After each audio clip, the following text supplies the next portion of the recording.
출애굽기 37장 25에서 38장 7절까지 말씀입니다. 그가 또 조각목으로 분향할 제단을 만들었으니 길이는 한 규빗이요 너비도 한 규빗이라. 네모가 반듯하고 높이는 2규빗이며 그 뿔들이 제단과 연결되었으며 제단 상면과 전후 좌우면과 그 뿔을 순금으로 싸고 주위에 금태를 둘렀고 그 태 아래 양쪽에 금고리 2를 만들었으되 곧 그 양쪽에 만들어 제단을 매는 채를 꿰게 하였으며 조각목으로 그 채를 만들어 금으로 쌌으며 거룩한 관유와 향품으로 정결한 향을 만들었으되 향을 만드는 법대로 하였더라. 사랑하는 형제 여러분, 7월 26일 화요일 새벽 묵상에 오신 것을 환영합니다. 하나님의 언약 백성 이스라엘이 하나님과의 교제의 장소인 성막을 만들고 있는 중입니다. 24절까지는 등잔대를 만들었고요. 25절부터 29절은 분향단을 제작한 사실을 보도하고 있습니다. 출애굽기 30장 1에서 10절에서 여호와께서 제작하라고 명령하신 방법 그대로 제작했습니다. 출애굽기 30장에서는 향단의 위치가 증거궤 앞에 있는 휘장 밖에 두라시면서 그 증거궤의 속죄소는 여호와 하나님이 만나 주실 곳이라고 하신 말씀이 있습니다. 즉 향단의 위치는 비록 휘장에 가려져 있긴 하지만 법궤와 마주보고 있는 위치라는 뜻입니다. 분향단의 위치를 보겠습니다. 이렇게 지성소와 성소의 가리는 휘장 밖에 향단이 있습니다. 그래서 언약궤와 서로 마주보고 있습니다. 성소에서 보면 바로 휘장 저 너머에 언약궤가 있고 여기가 분향단이 있고요. 분향단의 모양은 이렇게 생겼습니다. 출애굽기 30장에서는 이 향단에 향기로운 향을 사르되 등불을 손질할 때에 사르라라고 하셨습니다. 그러면 등불 손질과 향을 피우는 것이 하루 2번이죠. 저녁과 아침입니다. 그리고 그 등불을 손질할 때 향을 피운다라는 건데 이 향에 아침 저녁에 똑같이 아침 저녁에 제단에서 상번제가 올려드려집니다. 그러므로 가장 먼저 제단에서 상번제가 올려드려지고 그 불을 가지고 들어와서 등불 손질을 하고 향을 피우는 것이죠. 이 향은 여호와 앞에 끊지 못하고요. 다른 향을 사르지 말고 오직 정해진 향만 사르는 향단입니다. 그리고 1년에 한 번씩 향단 뿔을 위하여 속죄제의 피로 속죄를 하라고 명하셨습니다. 향단의 재료는 조각목이고요. 조각목은 이렇게 시띠나무, 아카시아 나무이고요. 성막의 여러 기구들이 고운 풍채가 없는 조각목으로 다 지어졌다는 것은 예수님의 소박함과 겸손함 그리고 강인함 이런 것들을 생각나게 합니다. 이사야가 표현을 한 대로요. 주 앞에서 자라나기를 연한 숯 같고 마른 땅에서 나온 뿌리 같아서 고운 모양도 풍채도 없은즉 우리가 보기에 흠모할 만한 아름다운 것이 없도다. 그는 멸시를 받아 사람들에게 버림받았으며 간고를 많이 겪었으며 질고를 아는 자라 이렇게 표현이 되고 있습니다. 이렇게 질기고 그리고 또 소박한 그런 소박한 재료로 지어졌지만 뿔들이 있고요. 순금으로 싸고 주위에 금태를 둘렀습니다. 하나님께서 뿔, 즉 권능을 주시며 그리고 금처럼 귀히 여기시는 것입니다. 이 향단의 기능과 관련된 특별한 권세가 있음을 뿔을 통해서 알 수가 있습니다. 분향단은 향을 피워 올리는 제단인데요. 향을 피워 올린다는 것은 기도를 말합니다. 요한계시록 5장 8절에는 바로 이제 두루마리를 취하심에 네 생물과 24장로들이 그 어린 양 앞에 엎드려 각각 검은고와 향이 가득한 금대접을 가졌으니 이 향은 성도의 기도들이라 이렇게 표현하고 있어요. 그래서 향이 성도의 기도들이다라고 말하고 있고요. 또 시편에서도 시편 141편 2절에 나의 기도가 주의 앞에 분향함과 같이 되며 나의 손드는 것이 저녁 제사 같이 되게 하소서 이렇게 기도했으므로 기도를 기도가 바로 분향이다. 분향이 바로 기도다. 이것을 알 수가 있고요. 이스라엘은 성전에 분향하는 시각에는 경건한 이스라엘 백성들은 기도를 했습니다. 그래서 이스라엘 사람들은 분향이 곧 기도라는 것을 다 알아요. 예. 누가복음 1장 10절에 모든 백성은 그 분향하는 시간에 밖에서 기도하더니 이렇게 나오죠. 그러고 보면 이 향단은 바로 제자들과 하루 종일 숨가쁘게 바쁜 사역을 다 치르시면서도 새벽과 밤 기도를 하신 주님의 그 기도 모습을 떠올리게 하고요. 겟세마네 동산에서의 그 기도를 올려드리신 예수님의 모습입니다. 주님의 기도를 귀하게 여기시는 하나님께서 또한 예수님의 이름으로 올려드리는 기도의 향을 귀하게 여기시고 그 향단마저도 금으로 싸고 뿔을 세우신 것입니다. 성도의 기도에 하나님이 권세를 부여하신 것입니다. 그래서 뿔이 있는 것입니다. 늘 기도하는 자에게 하나님이 높여주시는 권세가 있으니 하루 2번은 아침과 저녁에는 기도하시기를 권해드립니다. 29절에는 거룩한 관유와 향품으로 정결한 향을 만들되 향을 만드는 법대로 하였더라라고 이제 말하고 있는데요. 관유와 향품으로 향을 만드는 것, 이것은 관유를 바른 모든 것은 하나님께 성별되는 것이고 다른 목적으로는 제작도 사용도 엄히 금지하셨죠. 관유가 있느냐 없느냐, 관유가 발렸느냐 발리지 않았느냐에 따라 하나님께 합당하게 되는가를 결정하는 중요한 결정력이 있었는데 그처럼 결정적인 관유에 향품을 더해서 만든 향으로 하나님께 피워 올립니다. 그러니까 관유를 바른 것은 다 성별되니까 하나님께 그 향도 기도 역시 하나님께 합당하게 사용되는 것을 생각하면 오직 하나님께 합당한 기도만 올려드리라 이것입니다. 즉 관유가 성령이죠. 예수님을 믿을 때 받는 성령으로 인하여 비로소 성별되고 성령이 충만할 때 하나님과 통하여서 하나님께 합당하게 쓰임받게 되는 것인데요. 그러므로 기도 역시 성령으로 기도하여야 하나님께서 기뻐 받으시는 기도가 될 것입니다. 늘 성령의 인도를 받는 자는 기도 역시 합당한 기도를 올려드릴 수 있을 것입니다. 그것이 바로 뿌리 있는 향단에서 올려드리는 권세 있는 기도가 되겠죠. 그렇게 합당한 기도가 준비되도록 향의 제조법을 알려주셨습니다. 향 제작과 사용에 대해서는 출애굽기 30장 34에서 38절에 명하신 것입니다. 관유가 그렇듯이 향도 지정하신 방법으로 제작하고 하나님을 위하는 용도 이외에는 사용을 엄히 금하십니다. 하나님 이외에 다른 신에게 기도하지 말아야 하고 오직 예수 그리스도의 이름으로만 기도할 수 있음을 알게 하는 것이죠.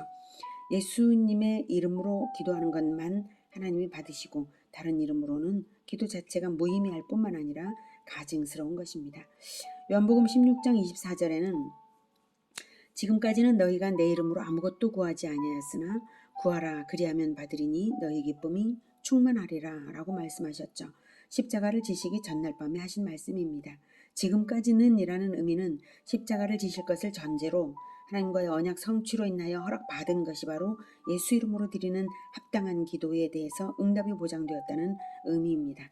예수 이름으로 예수님 외에 어느 누구도 하나님의 언약에 합당한 성취자가 없다는 의미이고 그래서 다른 이름으로 드리는 기도는 받지 않으시고 예수 이름 외에 하나님을 예배할 이름이 없고 예수님의 이름으로 우리가 성령을 받고 그 성령이 인도하는 대로 합당한 기도를 올려드리는 것입니다. 예수님의 이름으로 기도한다는 것은 예수님의 이름으로 산다, 예수님의 이름으로 사는 자라는 의미죠. 예수님의 것으로 사는 자, 다른 것을 위하여서는 사용되지 않는 성별된 분향단처럼 삶의 목적이 예수 그리스도의 빛을 나타내고자 살아가는 그런 사람의 기도가 바로 예수님의 이름으로 기도하는 것입니다. 바로 그런 기도를 드리라고 향의 제조법과 사용을 구별하신 것입니다. 우리 각자가 아침과 저녁으로 기도의 향을 피워 올리면서 권세와 복을 얻기를 기원합니다. 다음 38장 1에서 7절 38장 그가 또 조각목으로 번제단을 만들었으니 길이는 5규빗이요 너비도 5규빗이라. 네모가 반듯하고 높이는 3규빗이며 그 네모퉁이 위에 그 뿔을 만들되 그 뿔을 제단과 연결하게 하고 제단을 노스로 쌌으며 제단의 모든 기구 곧 통과 부삽과 대야와 고기 갈고리와 불 옮기는 그릇을 다 노스로 만들고 제단을 위하여 놋 그물을 만들어 제단 주위 가장자리 아래에 두되 제단 절반에 오르게 하고 그 놋금을 네 모퉁이에 채를 꿰 고리 넷을 부어 만들었으며 채를 조각목으로 만들어 놋으로 싸고 제단 양쪽 고리에 그 채를 꿰어 매게 하였으며 제단은 널판으로 속이 비게 만들었더라. 네, 출애굽기 38장 1에서 7절 이 부분은 번제단인데요. 출애굽기 27장 1에서 19절에서 하나님이 명령하신 그대로를 실행하는 것을 보도했습니다. 번제단이 있는 위치 다시 볼게요. 바로 여기가 번제단이 있습니다. 동문으로 들어가면 처음 만나는 것이 번제단이고 물두멍 그리고 성소죠. 번제단의 모양은 이렇게 생겼습니다. 여기에도 뿔이 있죠. 그래서 뿔이 있기 때문에 향단도 제단, 향을 피워 올리는 제단이라고도 표현을 합니다. 자, 아무튼 지금은 번제단이고요. 번제단은 성막이 될 수 있는 근거요, 기초라고 할 수가 있겠습니다. 이렇게 제물을 피워 올립니다. 먼저 제사는 번제, 소제, 화목제, 속제제, 속건제가 있는데요. 모든 제사의 기초는 번제입니다. 그래서 번제단이라고 하죠. 제사는 정결한 짐승을 제단 북쪽 곁에서 잡아서 드리는 것인데요. 피는 제단 사방에 뿌리거나 제단 밑에 쏟거나 하고 제물은 전체를 불살라 올리거나 기름과 콩팥 부위를 불살라 올리는 방법으로 드립니다. 번제는 전체를 불살라 올려드리는 것입니다. 제단 영역에서 제물을 잡고 피를 흘리고 불살라집니다.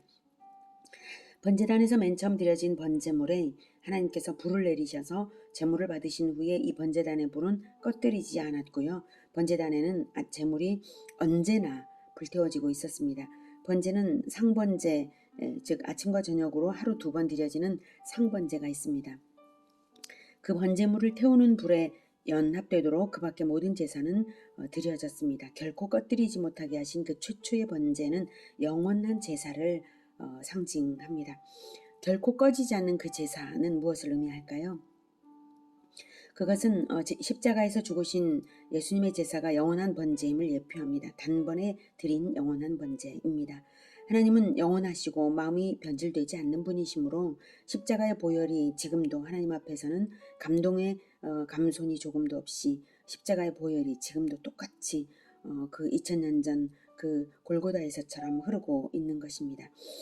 그래서 보혈의 공로에 의지해서 예수님의 이름으로 회개를 할 때에 하나님은 바로 그 2000년 전 그 골고다의 그 십자가가 지금도 흐르고 있으므로 그것을 보시고 언제나 보혈을 적셔 주시고 죄인을 받으시는 것입니다. 하나님 앞에서는 예수님의 보혈이 멈추지 않는 강물처럼 흐르고 있는 것입니다. 히브리서 9장 22절에 피 흘림이 없은즉 사함이 없느니라라고 하신 그 원리에 따라 예수님이 가장 먼저 자신을 제사로 올려드렸고 예수님의 그 피 흘림이 전적으로 우리 모든 죄인들의 피 흘림을 대신하는 것입니다. 히브리서 9장 11에서 15절에서는 그리스도께서는 장래 좋은 일의 대제사장으로 오사 손으로 짓지 아니한 것 곧 이 창조에 속하지 아니한 더 크고 온전한 장막으로 말미암아 네, 손으로 짓지 아니한 온전한 장막 즉 하늘 성소를 말합니다.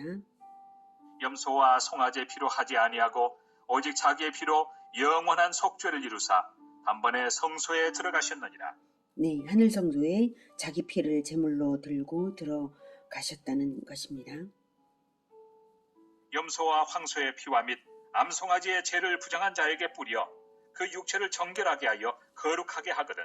하물며 영원하신 성령으로 말미암아 흠없는 자기를 하나님께 드린 그리스도의 피가 어찌 너희 양심을 죽은 행실에서 깨끗하게 하고 살아계신 하나님을 섬기게 하지 못하겠느냐. 이로 말미암아 그는 새 언약의 중보자시니 이는 첫 언약 때에 험한 죄에서 속량하려고 죽으사 부르심을 입은 자로 하여금 영원한 기업의 약속을 얻게 하려 하심이라. 네, 이렇게 영원한 번제를 예수님께서 드리셨기에 우리의 제사가 예수님의 번제에 연합되어서 예수님의 이름으로 하나님께 올려지는 것입니다. 모든 제사들은 번제에 얹어져서 올려진 것입니다. 꺼지지 않는 번제가 없이는 그 어떤 제사도 하나님께 합당하게 올려지지 않습니다. 번제단이 없다면 어떤 제사도 가능하지 않습니다. 예수님의 보혈의 효력이 없으면 그 누구의 그 어떤 예배도 헛되고 가증할 뿐입니다. 이 제단의 불을 가지고 성소에 들어가서 비로소 등불이 켜지고 분향이 되었던 것이죠. 번제단이 없으면 성소가 제 기능을 할 수 없습니다. 번제단에서 제사가 온전히 드려져야 성소로 그 제사의 결과를 근거로 해서 들어가는 것입니다. 번제단은 성소 밖에 있지만 번제단의 결과물은 분향단에서 올려지는 것이고 올려지는 것으로 그 번제단의 불, 그 한 줌의 불이 분향단에서 올려지는 대표되어서 분향단에서 올려지는 것이고 하나님과의 만남은 골방인 성소에서 이루어지는 것입니다. 번제단에서의 속죄가 없이 성소에 들어갈 수가 없습니다. 그러므로 번제단은 죄인인 백성과 지성소의 여호와를 연합시켜주는 연합점이 되는 것입니다. 번제단에서 연합됨으로써 성소에서 만남이 이루어지는 것입니다. 십자가의 연합이 없이는 기도가 헛된 것입니다. 이사야 53장 4절에서 12절에서는 그리스도의 고난이 곧 번제물이 된 어린 양의 순종, 그것이 바로 그리스도의 고난이라는 것을 가르쳐주고 있습니다. 이사야 53장 4에서 12절. 그는 실로 우리의 질고를 지고 우리의 슬픔을 당하였거늘 우리는 생각하기를 그는 징벌을 받아 하나님께 맞으며 고난을 당한다 하였노라. 그가 찔림은 우리의 허물 때문이요 그가 상함은 우리의 죄악 때문이라. 그가 징계를 받음으로 우리는 평화를 누리고 그가 채찍에 맞음으로 우리는 나음을 받았도다. 우리는 다 양 같아서 그릇 행하여 각기 제 길로 갔거늘 여호와께서는 우리 모두의 죄악을 그에게 담당시키셨도다. 그가 곤욕을 당하여 괴로울 때에도 그의 입을 열지 아니하였으며 마치 도수장으로 끌려가는 어린 양과 털 깎는 자 앞에서 잠잠한 양같이 그의 입을 열지 아니하였도다. 그는 곤욕과 신문을 당하고 끌려갔으나 그 세대 중에 누가 생각하기를 그가 살아있는 자들의 땅에서 끊어짐은 마땅히 형벌받을 내 백성의 허물 때문이라 하였으리요. 그는 강포를 행하지 아니하였고 그의 입에 거짓이 없었으나 그의 무덤이 악인들과 함께 있었으며 그가 죽은 후에 부자와 함께 있었도다. 여호와께서 그에게 상함을 받게 하시기를 원하사 질고를 당하게 하셨은즉 그의 영혼을 속건제물로 드리기에 이르면 그가 씨를 보게 되며 그의 날은 길 것이요 또 그의 손으로 여호와께서 기뻐하시는 뜻을 성취하리로다. 그가 자기 영혼에 수고한 것을 보고 만족하게 여길 것이라. 나의 의로운 종이 자기 지식으로 많은 사람을 의롭게 하며 또 그들의 죄악을 친히 담당하리로다.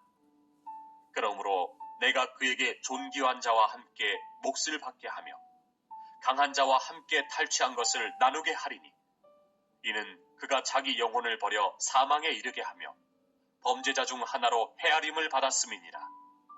그러나 그가 많은 사람의 죄를 담당하며 범죄자를 위하여 기도하였느니라.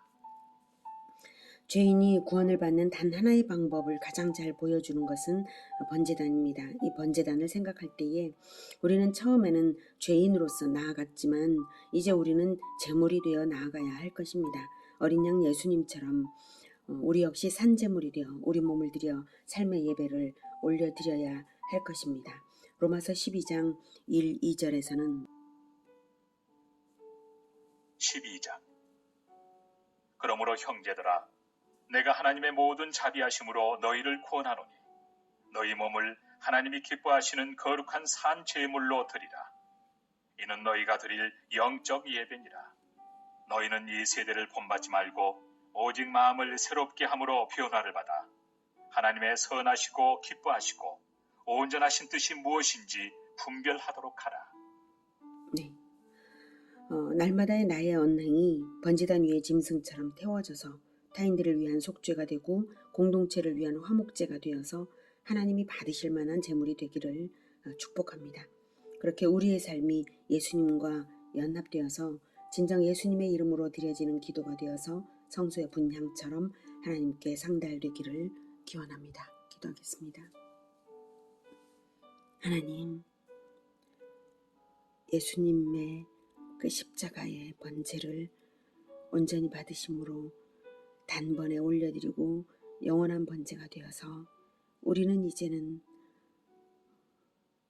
짐승 제물을 드리지 않지만 그 예수님의 번제로 인해서 속죄함을 받았사오니 우리를 거룩한 흠없는 짐승처럼 하나님께 제물로 올려드리는 그 짐승처럼 우리도 우리 자신의 삶을 하나님께 올려드리고 싶습니다. 주님, 우리에게 늘 성령으로 충만케 하여서 우리의 삶이 예수님의 이름을 나타내는, 예수님의 이름으로 살아가는 그런 삶이 되게 하여 주시고, 우리의 기도가 아침 저녁으로 올려드리는 기도가 늘 분향단에서 올려드리는 거룩한 향처럼 하나님께서 기뻐 받으시는 향처럼 되게 하여 주시옵소서. 그래서 우리의 기도를 통하여 공동체가 구원받고 세상에 하나님의 은혜가 흘러가도록 우리를 사용하여 주시옵소서. 예수님의 이름으로 기도드립니다. 아멘. 이어지는 시간은 개인 기도 시간입니다.